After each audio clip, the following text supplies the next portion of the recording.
piece of land has nothing to do with the difficulties that we human beings in the Sudan have created. Therefore, there is no need to attack the land. Let us attack our wrongful thinking, our wrongful political thinking.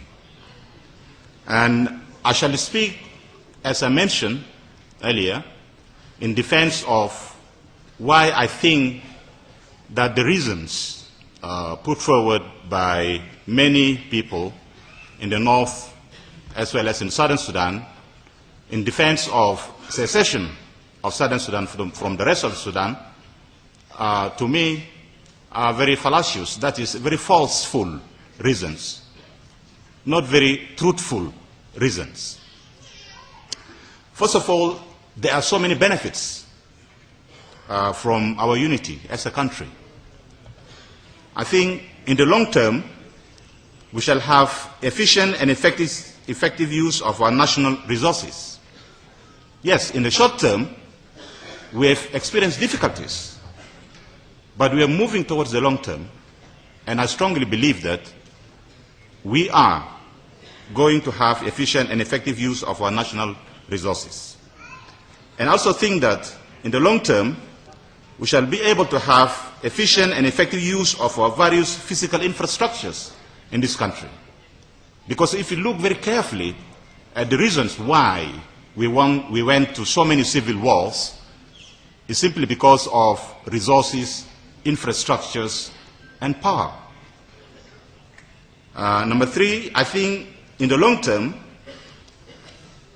there shall be political, social, economic, financial, cultural, security, and military stability in this country, because we are moving towards that. If you compare the period between 1956 up to 1972, and then you compare between 72 to 83, and you compare between 2005 and now, you shall be able to discover some periods of quietness.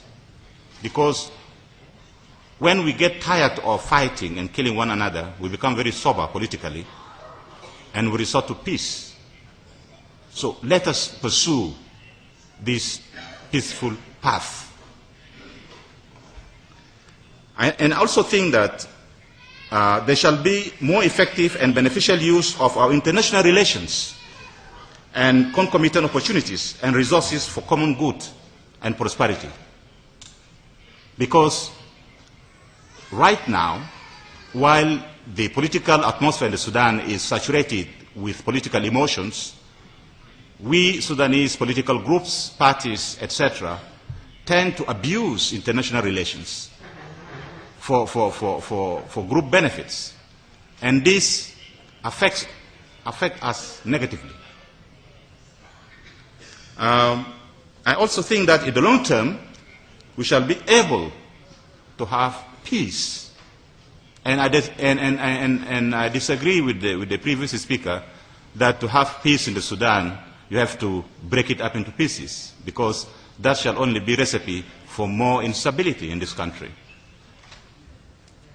And it's a reason devoid of human logic, because there are so many people who think that the Southern Sudan has not benefited during the last 5 years from the entry period. Therefore, this justifies the secession of Southern Sudan. It is wrongful. Why? Because if you scientifically and critically analyze the various variables of underdevelopment in the Southern Sudan, you will discover that many, in fact more than 90% of these variables are embedded in causes outside political causes, at most. And you cannot, for God's sake, aspire to erase these variables of underdevelopment, which has taken centuries to accumulate in just 5 years. And once you fail to do that in 5 years, you want to break away, for instance. It doesn't solve it, because you'll be faced with the reality that you can't erase that. There is a very strong argument which was mentioned earlier on, that the Southern Sudanese ought to break away so that they benefit from the 100% oil revenue. If you look critically at what has happened during the last 5 years in terms of the 50%, you will discover that the Southern Sudanese have not benefited from the 50% that they got already. And this is not due to the fact that the Northern Sudanese have interfered with the benefits of these revenues, and therefore, because they interfered, you want to break away so that you benefit from wholesale 100%. I'm saying this so that we discover rightful reasons for secession, not reasons based on these political emotions, reasons based on misleading information. So the voter in Southern Sudan must be protected from misleading political politicization of wrongful conduct as political facts. In fact, it is the rulers in Southern Sudan who have abused, misused, and squandered the 50% oil revenue that went to the Southern Sudanese, not the Northern Sudanese. And this, the people of Southern Sudan must understand so that they decide properly whether really they want to vote for secession because they haven't benefited from the 50% oil revenue or not. Number 6, the notion of first-class citizenship is a mere politicization of factors of cognitive psychology of the Southern Sudanese. That is, you attack the psychology of a basic, innocent human person. You politicize the psychology of this person, and you produce a third-class citizen from this person. And this is a very dangerous politicization of these psychological factors within the communities of Southern Sudan. Therefore, there is a legal right to explain these facts to the people of Southern Sudan before they went for voting. That it is not true that they are third-class citizens, because this exists in the psychology. You can be any class of citizen if you want psychologically. Number 7, the people of Southern Sudan at the moment are suffering an unprecedented degree of deprivation of all types of freedoms and rights, even the right to life. If you analyze the facts on the ground in the Southern Sudan during the last 5 years, you will discover that rights and freedoms are being abused or denied people, even the right to life. And this is not being denied these particular victims by the Northern Sudanese. And this must be made very clear to protect the voters in the Southern Sudan, that there are reasons, because if they're going to vote for secession, they must know the reasons why there is so much deprivation of rights and freedoms, not because of Northern Sudan, because they will discover that it is not the Northern Sudanese, and therefore they will resort to more violence. In fact, the Southern Sudan is now rocked to the core by fractious tribal killings. Tribal groups kill themselves on sight. You don't kill yourself on sight because you want to secede. There must be some more causes. Therefore, this must be addressed, because if it is not addressed, it will never help in a seceded Southern Sudan. So the voters in Southern Sudan must be made to understand. In fact, I strongly believe that the greatest enemies to the people of Southern Sudan are the Southern Sudanese themselves.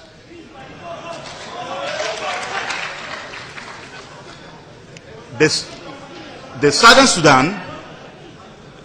Sudan is proving ungovernable due to tribalism, nepotism, and factors of ethnicity. These dangerous variables have entrenched the culture of bigotry in the Southern Sudan.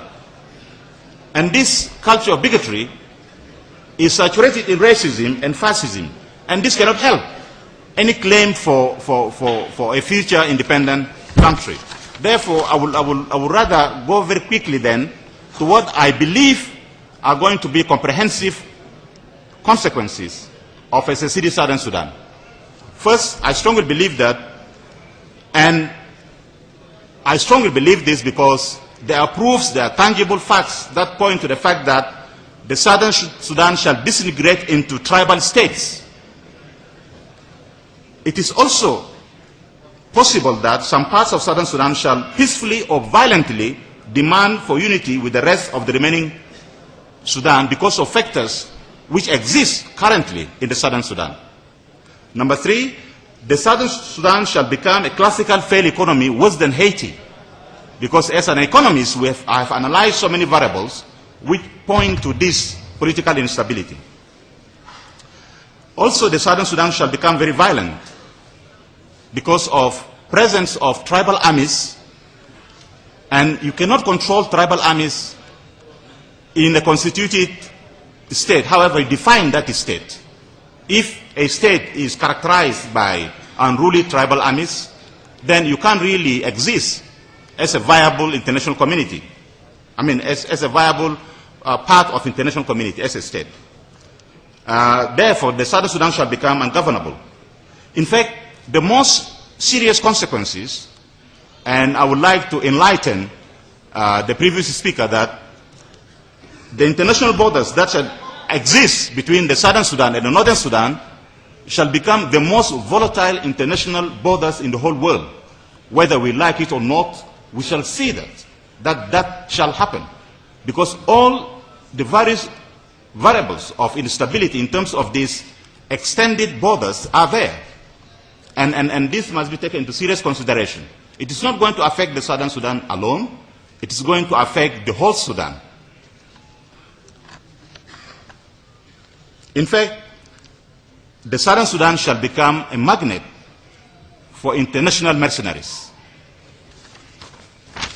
Not only that, the Southern Sudan shall also become a dangerous magnet for international money laundering. The Southern Sudan shall become a magnet for international espionage and spy games with dangerous consequences for the whole of the African continent. The Southern Sudan shall become a threat to international peace and security due to its inability to govern itself. The Southern Sudan shall become a dangerous source of instability for Eastern and Central Africa and countries like Uganda, Kenya, Ethiopia, Eritrea, the Democratic Republic of Congo, Chad, and others. These countries shall never see peace again. Number 14,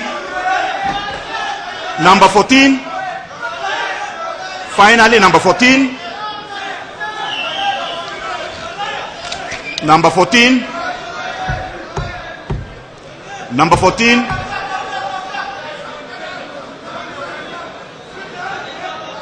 number 14, finally, sir, number 14,